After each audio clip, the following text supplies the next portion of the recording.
कि फतवा कौन इशू करेगा और उसकी वैलिडिटी क्या है। फर्स्ट ऑफ ऑल, कोई भी प्राइवेट बॉडी या कोई भी प्राइवेट इंडिविजुअल, चाहे वो मुफ्ती है, चाहे वो आलिम है, चाहे वो कोई भी शख्स है, कोई फतवा इशू करता है तो वो नॉन बाइंडिंग है।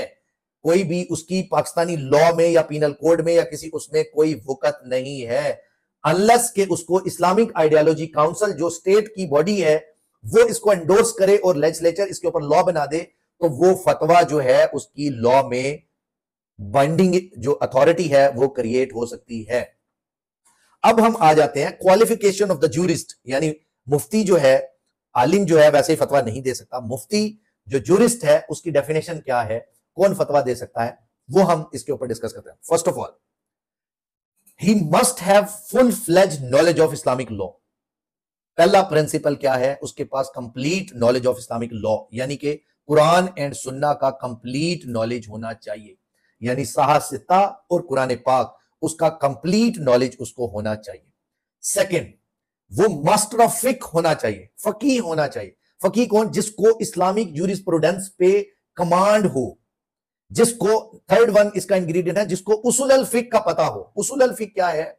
वो रूल्स, वो प्रिंसिपल्स जो फुकाहा ने इस्लाम के जो बड़े जूरिस्ट हैं, इमाम हैं, जो जैसे इमाम अबू हनीफा हैं, इमाम शाफी रहमतुल्लाह अलैह हैं, इमाम अहमद बिन हंबल है, और उसके अलावा शिया स्कूल ऑफ थॉट में बड़े जूरिस्ट जो हैं, उन सब जूरिस्ट ने जो प्रिंसिपल्स दिए जिनके थ्रू आप कोई भी इस्लामिक प्रिंसिपल्स को किसी भी उनको जो है वो डिड्यूस करते हैं, कुरान, सुन्ना, इजमा एंड कियास, और जो ये सारे प्रिंसिपल्स जिनके थ्रू आप कोई भी प्रिंसिपल क्रिएट करते हैं या कोई भी मॉडर्न सोसाइटी के ऊपर कोई रूल इंप्लीमेंट करते हैं, उसका कंप्लीट नॉलेज होना जरूरी है।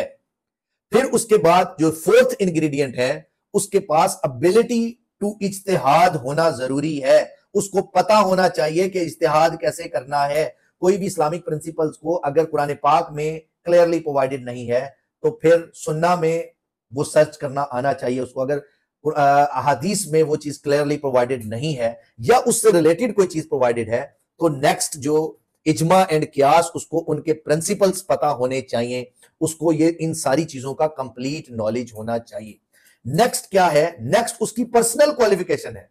He must be the righteous person, he must have truthfulness, मतलब उसकी ट्रुथफुलनेस पे लोग गवाही दें कि यार ये बंदा सच्चा है, वो उसकी जो बात है वो ट्रस्टवर्दी होनी चाहिए।